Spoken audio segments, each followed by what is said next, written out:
Welcome home to USA Global TV and Radio, a place where dreams take flight, with authentic storytelling, diverse perspectives and meaningful conversations, where global stories unite and bridges are built beyond all borders. Discover world-class education, entertainment, hope and inspiration. Together, we're building bridges worldwide. Subscribe to our channel, USA Global TV. Download our app, USA Global TV. Be our guest or join our team. Visit usaglobaltv.com. Thanks to our founder and executive producer, Dr. Jacqueline Kerbeck. Music score by Yeffy Tang from Cloud Road Music. Voiceover artist Mike Porter. Creative direction by Paul Garcia. USA Global TV and Radio. Your home for global connection. All rights reserved. This video and its contents are the exclusive property of USA Global TV and Radio. Unauthorized use, duplication or redistribution in any form is strictly prohibited.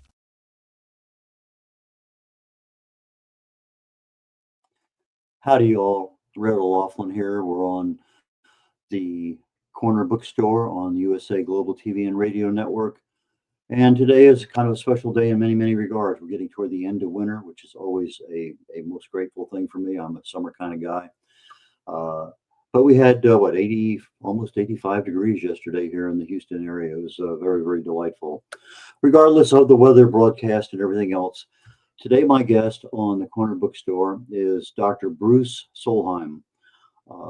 Dr. B, or Bruce, to see Dr. B to his students, and Bruce for our show today, and maybe an occasional doctor. He's a professor, an author, a playwright, has been teaching history for 30 plus years, helicopter pilot in the Army, did a number of different things over his life. So I think today's going to just be a really interesting discussion. So Dr. B, why don't you join me today, and let's go ahead and get started. Well, hello, Red. Thanks for inviting me. Okay, I guess the first question is your doctorate in history. You've been teaching for many, many years. You had a little stint in the military way back when, probably not super important today, but you got started in writing many, many years before you went in the Army, and many years before you even thought you'd be a college professor. So why don't we start a little bit about your writing history way back when, and how that kind of helped anywhere perform in your life. Yeah, writing. Well, my parents are from Norway. They're immigrants. They came over after World War II. They lived under Nazi occupation and wanted to start a new life after World War II. And they moved to Seattle. I was born in Seattle in 1958. When I was about 9 or 10 years old, my parents made sure I had a typewriter because they realized I had a knack for writing. And it was very functional for them too, because for my dad, he needed letters written in English every once in a while and typed. So I would type those letters for him on a typewriter. So I started writing and typing, back in the days of a manual typewriter, very early on. And I'd write my own stories, of course, and I made my own comic books. And that's really how it got started, is really very much helping my father, who could speak English, understand English, but had a great difficulty writing it. And then it just blossomed from there. I ended up going to college and succeeding somewhat at first, and then I got out and I kind of dropped out of college and went into the Army. So, and I've been writing ever since, all the time. I write several hours a day, so it's just a practice that I've kept up. Okay, so when you started writing, was a manual typewriter? Yeah. And that's what really inspired. I mean, I liked writing by hand too, but I never quite learned how to write cursive. So I was always block printing, which can get kind of tiresome with the hand. So I was really happy when my parents got me this manual typewriter. It was an old Royal typewriter. I remember I have a reasonable facsimile of it on my shelf here to the left of me. But yeah, it was, I just loved it. I mean, it made it easier. And now, of course, in the days of, well, there was word processors and, well, electric typewriters, word processors, and now computers. And it's just made it so much easier. In fact, almost too easy with AI. So, which everybody uses, even if they say they don't.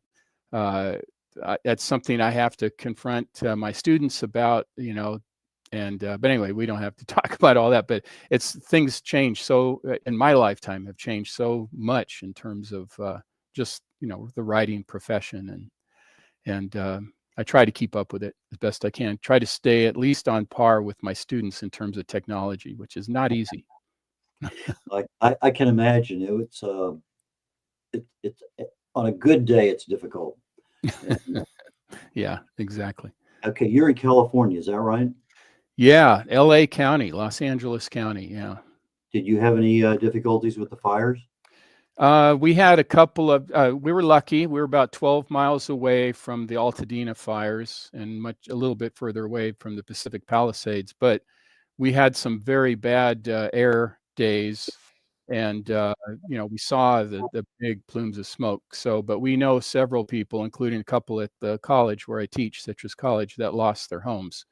And yeah, so it's so tragic, and people finger pointing, and I don't think they've figured it all out yet. But the bottom line is we just have to help those people who were impacted, and that includes everybody from homeowners to people who clean houses and gardeners and everybody whose livelihoods or life were in those communities that were just wiped out. It's almost surreal when you see especially the aerial shots. You being a pilot, the power of that, and the helicopters that fly over, and you can see some of that on video. And it's just, huge swaths of homes just burnt to the ground. It's just so sad.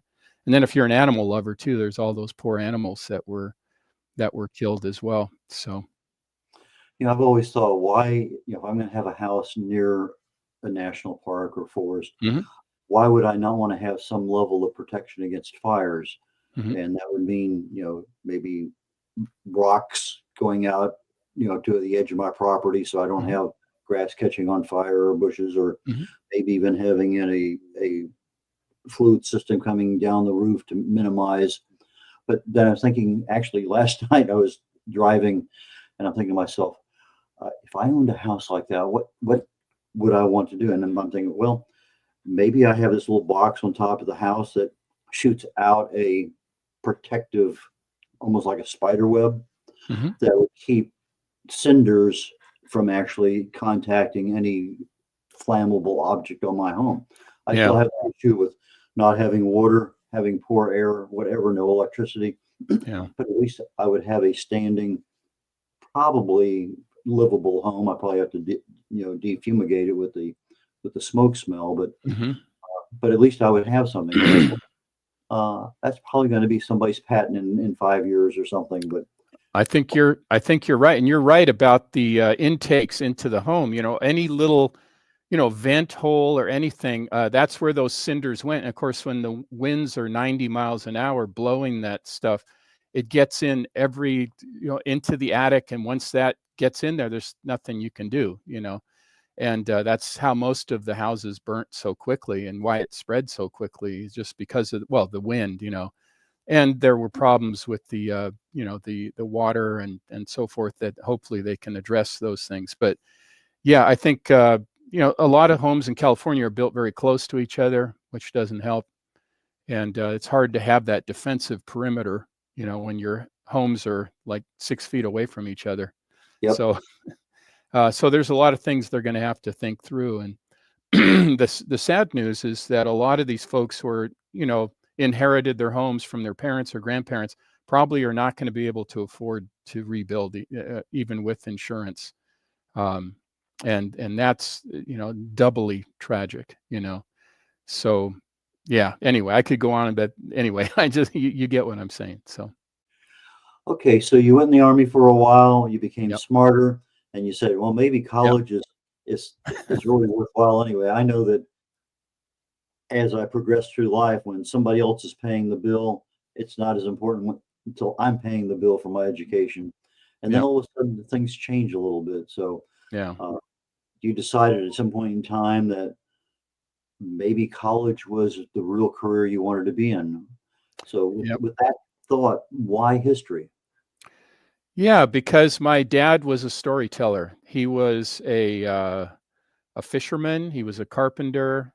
He was in a labor camp during World War II, so he had it. He had it better than a lot of folks, as he always said, because the Germans treated them a little bit better than other folks who they put to work. And But he was a hard worker, but he was a great storyteller. And my mom was a maid. She was a homemaker, and she was an artist. So she had a very different way of looking at things. And then my dad was a great storyteller. So I just gravitated towards history because I get paid to tell stories and write stories, the books that I write. So it seemed to be a natural profession for me. And I had a lot of great mentors, history teachers. A couple of them I commend. One of the earliest ones was Dr. Sidney T. Matthews, passed away many years ago. He was a military historian. He was in the Army in World War II and met all of the great generals of the time, and wrote, his name is prominent among the U.S. Army history of World War II in the Italian campaign, I think was the volume that he helped write. So he was a great storyteller, a Southern gentleman. He kind of looked like Colonel Sanders, the old Colonel Sanders. And he would just start the class by just telling stories and then fill in, things here and there. And we were spellbound. I mean, it was great. So that's where I got the idea I wanted to do that. Okay, so you've written 11 books and 10 plays and a couple series of comic books. I mean, it's not like you're a prolific writer, but you are. But I noticed one of the books you wrote on history was the Vietnam era, which is something that I got an invitation to Vietnam, so it's something I have a little bit of experience in.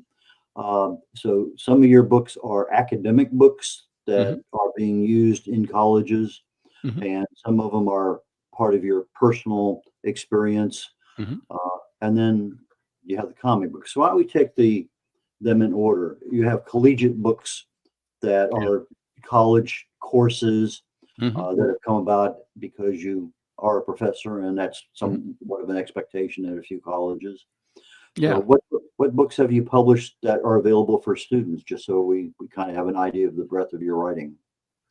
Yeah. So I teach modern American history, I teach early American history, and I teach the history of the Vietnam War. And I have my own textbooks for each one of those classes that I've developed over the years.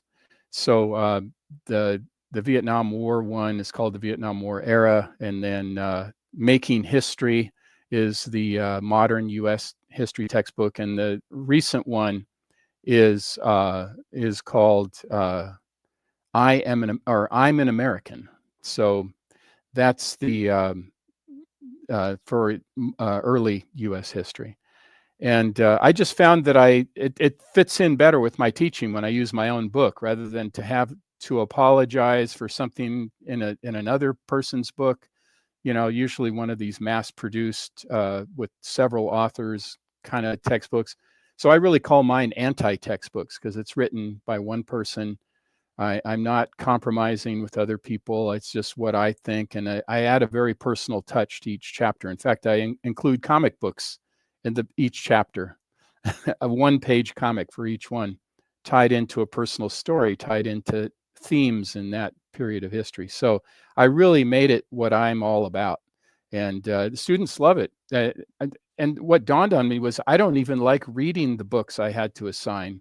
And if I don't read them, the students aren't going to read them. So I thought I'm going to write something that I like and I think will be entertaining and helpful for them. So it's been successful, according to the students, And so and for the Vietnam book, it was very personal to me too, because my brother served in Vietnam, and he passed away for Christmas 2023. So I'm still getting over that loss, big loss.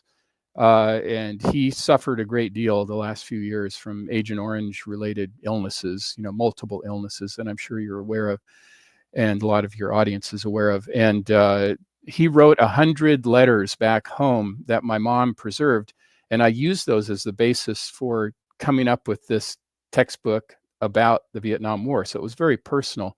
And then I did my historical narration, and then the second part of it was personal history. What my brother was saying, what I remember when he was in Vietnam.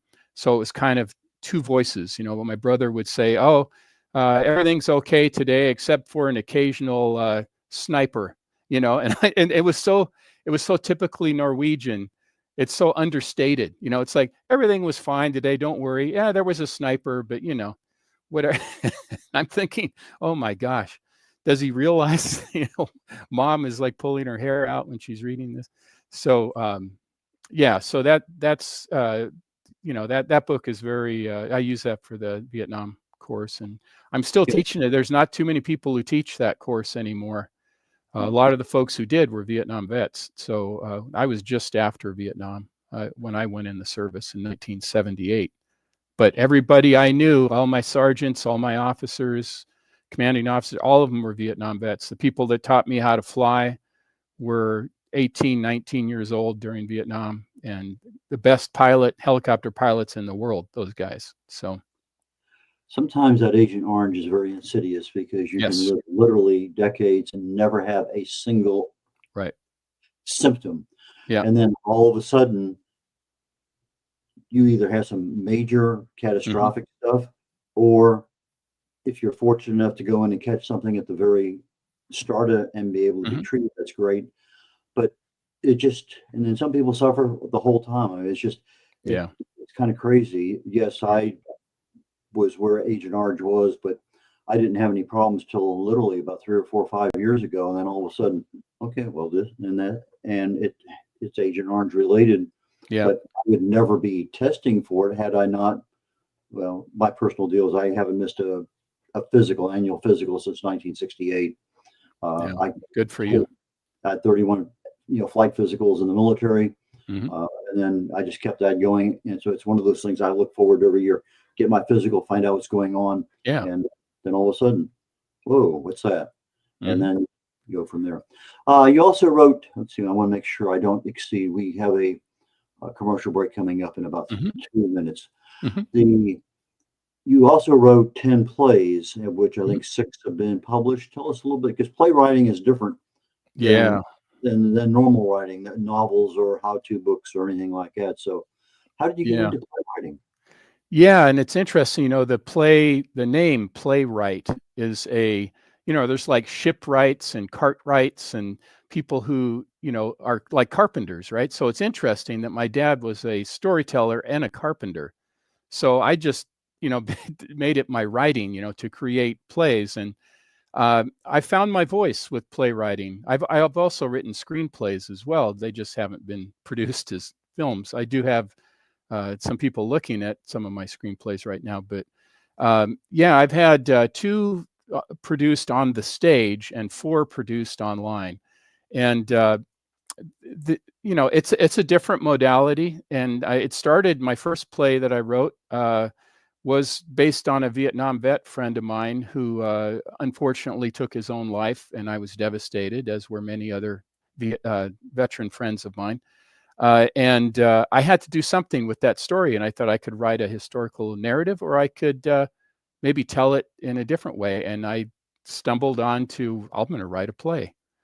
How do you write a play? Well, I took a cram course in it. I sat in on audited classes at Cal State LA, and I got into it, and right off the bat, it got accepted for production, and we went on to win a couple of awards from the Kennedy Center American College Theater Festival. Yeah, and it's called The Bronze Star, and it's a great story, and I think an uplifting. Although it's a tragic story, it is uplifting.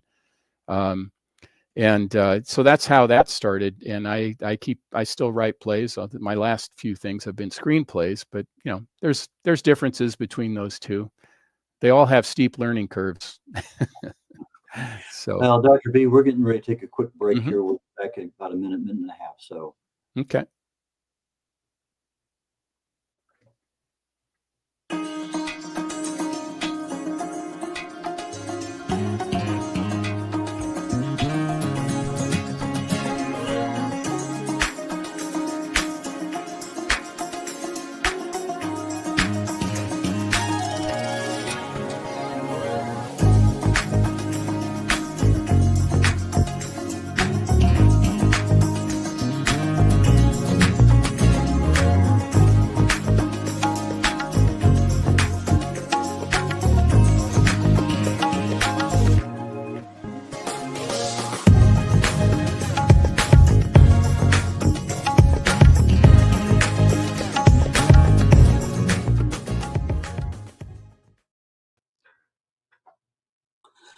Red O'Laughlin here. We're on the Corner Bookstore on the USA Global TV and Radio Network. And my guest today is Dr. Bruce Solheim. He's a professor of history, and we're just finishing up a section on playwriting and screenplays. Welcome back. Let's get Dr. B back here on the studio with me. I've always read, I love movies, but I've never really been to a play until I was stationed in New York City for a couple of years. And you associate with a couple, oh, we're going to have a play. Let's go down. And so we go down and you just kind of get hooked. I mean, almost addicted. Okay, where are we going this week? What's going on? Mm-hmm. And I had a chance to see a lot of things. And probably one of the more memorable ones, I was sitting probably third or fourth row near the center, and Les Miserables. Mm-hmm. And they fired this cannon off, and just all of a sudden, not only did the sonic boom go by me, but this heat wave went by my face, and whoa! Mm-hmm. It was so realistic in the way they did things, and so you start looking for those. I remember another one I mentioned to my wife quite often. We were sitting there together, and all of a sudden it started raining on stage, and the mm-hmm. little house in the center kind of opened up and closed up, and so in between the rain it would open up, and the play would be there. So mm-hmm. there's so many things that you can do with the play that we don't even think about doing when we're writing books. Right. And even screenplays, it's interesting how much different that is even from just playwriting. So you picked up a lot of good skills. So before we get into the comic books, what is some of the things that if somebody came to you, one of your students said, I see you do this and this and this, I want to write something. What would you tell them? Well, first I would encourage them to start right away. Even if you don't know the modality yet, just in whatever way you can, get it down on paper or on the screen or whatever if you're using a typewriter still, just start pouring it out there, pour your heart out. And don't worry about it being perfect. My playwriting instructor at Cal State LA told me it's capturing butterflies. Make sure you capture the butterflies when they fly by. It's an idea, it's a thought. With your net, gently capture it, put it in a box, and make sure you do it. Don't wait until it's perfect, or whatever. Just get it, save it, because oftentimes those things that hit us like that don't last, and then you forget it, and then it could be gone forever. So that's the first thing. Just start today. Start today, and then start figuring out how am I going to put this together? How is it going to be a play? Is it going to be a theater play? Is it going to be a screenplay, a movie? Is it going to be a novel? Is it going to be a part of a memoir, maybe, or some, or a comic book for that matter? And it'll tell you, like for the play I was talking about, the first theater play that I wrote, the first image came to me I pictured it in my mind as I was doing jogging around a track. I pictured, well, first of all, I heard the song "Fortunate Son," which I'm sure you're aware of, and by Creedence, CCR, and John Fogerty, right? And I pictured two young soldiers on a battlefield, and one of them was looking at the other one and admiring him, how much he loved that man. And that's a kind of love that's hard to explain to people that haven't been in combat, and that's the image I had. And I thought, okay, that's the opening right there. And that became the opening of the play. So sometimes those images can come, or maybe they're words that come, or a thought, whatever it is, capture that. I captured that immediately, so I didn't lose it. And then I elaborated on that. So, and it can, there's some stories that have to be told in different, that are better told by you, the writer, in a different way. Maybe a screenplay, very visual, with less dialogue. Theater plays tend to be dialogue heavy, and comic books are a whole other thing that kind of combine a lot of different things. And of course, novels. I've written one novel. It was for middle school readers. That was really challenging because I had to avoid the old head hopping thing. I had to learn all about that. So Yeah, just start doing, just do it. You know, the old Nike thing. Just get started, and then figure it out later how you're going to present it.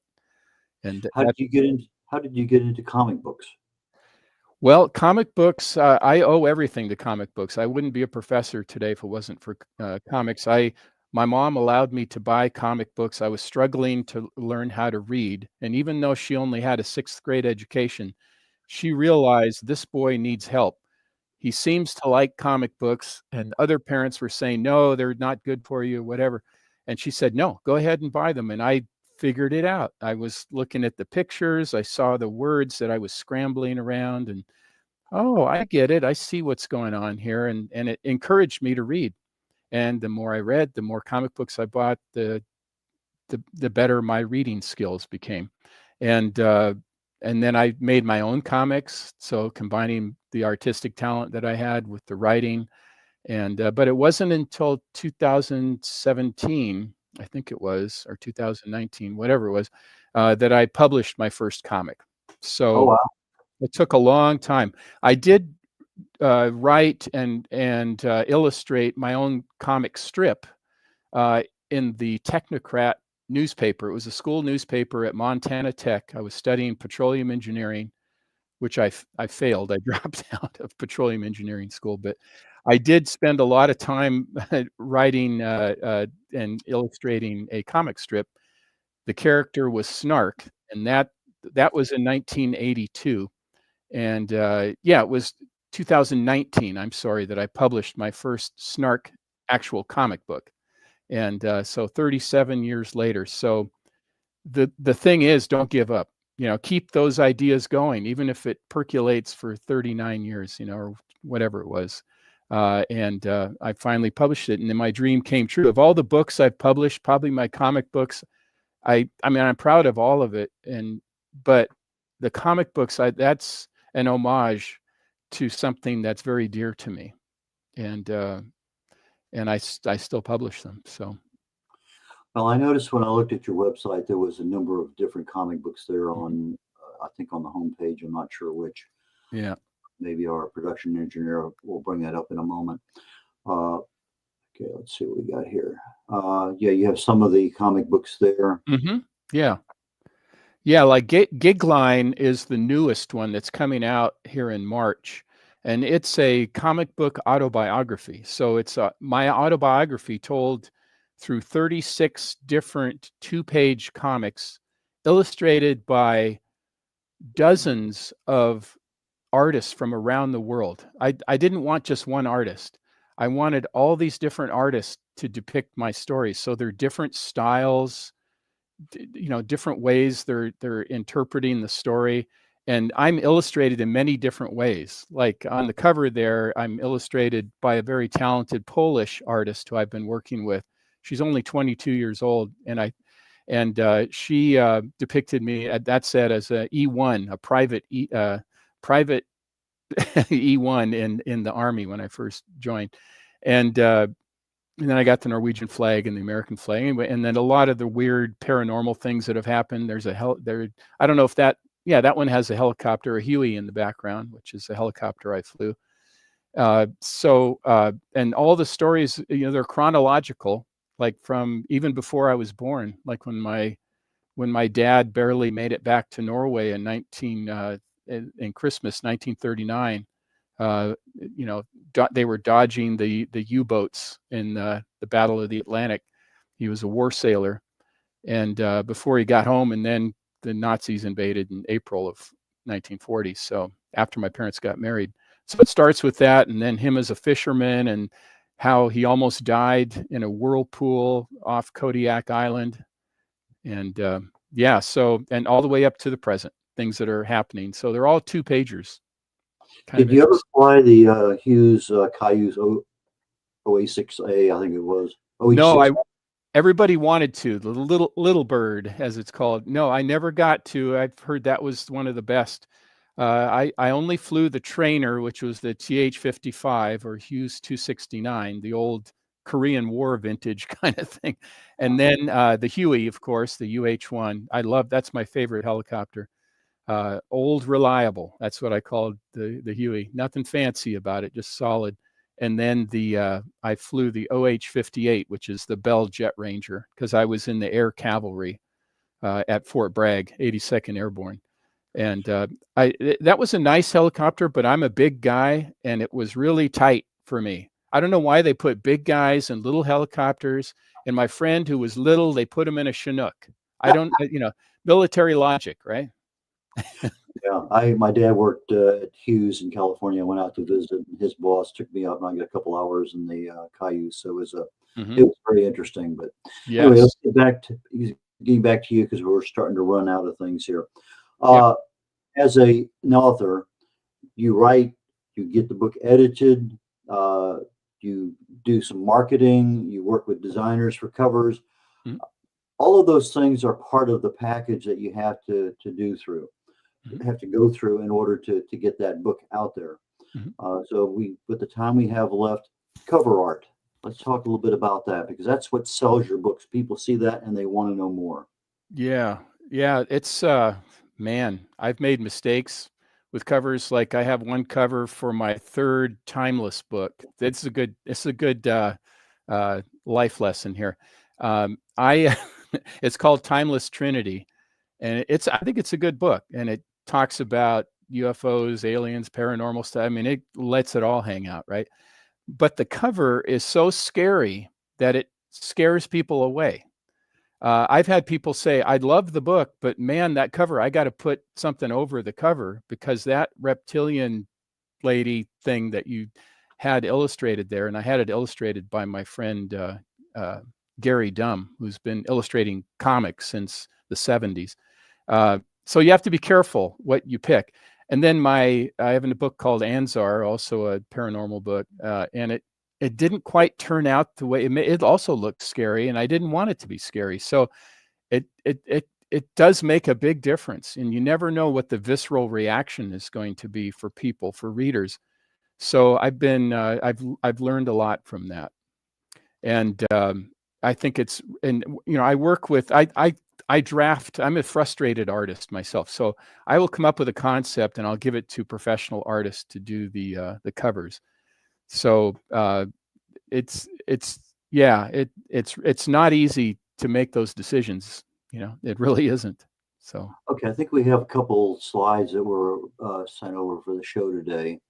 Oh yeah, this is a story by Gary Dumm, who's the artist that's been working in comics since the underground comics days in the 70s. He was doing comics, and this is one of the stories from Gigline. And it's about how I was inspired by comedians and the essence of humor. And so I discuss a number of comedians that I admire, from Don Rickles to Jonathan Winters, Robin Williams, and others. And Edmund Gwynn, who played the Santa Claus in the old Miracle on 34th Street. When he was dying, I love this story. When he was dying, people said, is it difficult? And he said, dying is easy. Comedy is hard. It's one of my favorite quotes. And it really is, trying to find the right balance. And, comedians get themselves in trouble. They want to take it up to the edge. And then sometimes they spill over. But, just below the surface of comedy is tragedy. And that's the connection. And just like the Greek theater masks, the tragedy and the laughter. So, and of course George Carlin was one of my favorites, and Richard Pryor. So, yeah, it's just an homage to comedy. And as I was growing up, I watched a lot of television. Now, this is from my Dr. Jekyll Alien Hunter comic. So this is a female lead character in a comic book, which is not very common. And she's a anthropologist who takes on her father's. Her father dies, and he started looking into ancient aliens, and he kind of got driven out of his college, his university. Well, she took over his mantle, if you will, and continued his research, which causes friction with her university. And she has all these strange adventures. And so that's from that. And this is illustrated by that young Polish artist I told you about, Julia Kazanowska. So she's just tremendously talented. I can only imagine what she's going to be doing in another 10 years. I mean, she's already extremely talented. It's just, I'm glad I got her to work now, because I'm not going to be able to afford her here pretty soon. But, you know, as a speaker, and it's very difficult to put humor into a speech at a particular point in time. Yes. And it can be, and as you said, it could be very tragic if all of a sudden it doesn't connect with the audience. You're there with a lot of silence. Yes. That's a skill set that requires a lot of talent. But anyway, I know you have a couple of new comic books you mentioned in backstage, and we're getting ready to wrap things up here very quickly. So how do people get in touch with you? How do they get your products? I know you want to tell people, you know, live the dream, don't give up. Let's, you know, empowerment, be inspired. Why don't we take the next minute and let you wrap up today's show, but also include how do people get your materials, your books, your plays, etc. Yeah, well, the easiest place to go is my website, Bruce Olav Solheim, altogether.com. And you can go there, and then you'll see all my books there, which are hyperlinked, most of them, except for the gig line, which is not out yet. And then you can also go to Amazon and find every book that I've written as well. And they're in ebook and print form, so you can get them there. And so that's the best way to, and also on my webpage, you can get a hold of me if you want to talk to me. I like to talk to people or exchange information with them, and or if they have things they want to tell me, whatever, or advice I can give, I'm more than happy to. The idea of being empowered and inspired, that's what my teaching job mainly is. I don't just get up there and pontificate. I want to help people to facilitate their own empowerment and to do what they're destined to do. And don't give up. It took me 39 years to publish my first comic book, and whatever it is that you're doing, whatever writing you're doing or storytelling you're doing, just do it and figure it out, and audit a class. If you don't want to take a credit class, audit a class or take a community ed class, and learn the craft and talk to people who are doing it, and don't give up. And along the way, and this is really important, always keep love in your heart. It's so hard. It's so easy to say and so hard to do. It really is. Well, Bruce, Dr. B, thank you so very much for your time today. For our audio audience, Bruce, B-R-U-C-E, just like it's normally seen. Olav, O-L-A-V, V as in Victor. Solheim, SOLHEIM.com. So Bruce Olav Solheim. Doctor, I look forward to our next venture, and we can get into more details in a number of different areas. So have fun, enjoy, and thank you, Red. Stay away from the fires. So yeah, exactly. Take care, senor. We're wrapping up the Corner Bookstore today on the USA Global TV and Radio Network. I'm red-olaughlin. Next is the Wise Ones in about 20 minutes. I have an Army veteran, back-to-back Army veterans today. In this particular case, he got out of the Army and decided to become an entrepreneur. And that transition for a lot of us after a number of decades in a particular field is very difficult to do. And he's become very successful in that area. So we're going to talk a number of different areas in there, but that transition is primarily what I would like to focus on. So with that being said, just another wonderful day here in the USA Global TV and Radio Network audience around the world. Thank you for your time. And immediately following the Wise Ones, I'll be talking about fasting on Talking Heads today, and that's in about an hour and 20 minutes. So take care, y'all. Catch you. Bye now.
Ever dreamed of hosting your own TV show, sharing your story with a global audience? Now's your chance to shine.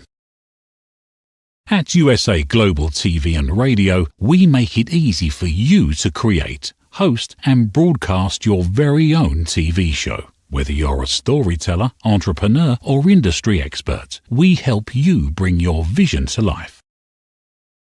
With our exclusive interview, live streaming and podcasting training, you'll gain the skills and confidence to captivate your audience. Our global platform ensures your voice is heard worldwide. Join our community of creators who are already making an impact, one show at a time. Step into the spotlight. Host your own TV show on USA Global TV and Radio. Book your discovery call today at usaglobaltv.com. Copyright 2025 USA Global TV and Radio. All rights reserved. Terms and conditions apply. To learn more, visit usaglobaltv.com. USA Global TV and Radio proudly presents Steve Klein Art at steveklein.art. My name is Steve Klein, born Manchester, England, 1953. My quest in my lifetime is to create artwork from my soul and the deepness within my wildest dreams and fantasies. In 2012, my heart stopped when I was given too much anesthetic for a minor knee operation, and this near-death experience took me to another multidimensional world, an out-of-body experience, and I was given the gift of being blessed by an overwhelming, burning passion to become, for the very first time in my life, an artist with an eternal, passionate desire to bring my art, which I've named multidimensional, subliminal, freeform art, to the world, as only 3% recover from what I experienced, and now in my golden years want to release my cosmic, vital energy through my art to allow people to be a part of my cosmic dance. To learn more, email roccogoodwine@gmail.com.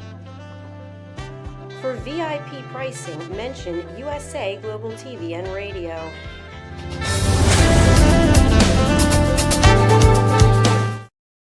Thank you, viewers and listeners of USA Global TV and Radio, for joining us today. We're honoured to have your time and attention as part of our global community. At USA Global TV and Radio, we believe in the power of authentic conversations, meaningful connections, and creating a world of possibilities together. Want to be part of something bigger? Join our team of elevated listeners at usaglobaltv.com, a space where your voice matters and your ability to listen transforms relationships. Stay connected with us across all our platforms for thought-provoking discussions, expert insights, and empowering stories. Subscribe to our channels at youtube.com/c/USA Global TV. Follow us on social media and explore the endless opportunities we're creating for growth, learning, and inspiration. Together, we're not just broadcasting, we're building bridges and changing lives one conversation at a time. For inquiries, contact us at info@usaglobaltv.com. Music by Johnny Dies. Produced by Executive Producer and Director Dr. Jacqueline Kerbeck. Voiceover by Mike Porter. Creative Direction by Paul Garcia. All rights reserved. Copyright 2025. Visit usaglobaltv.com to view our full terms and conditions.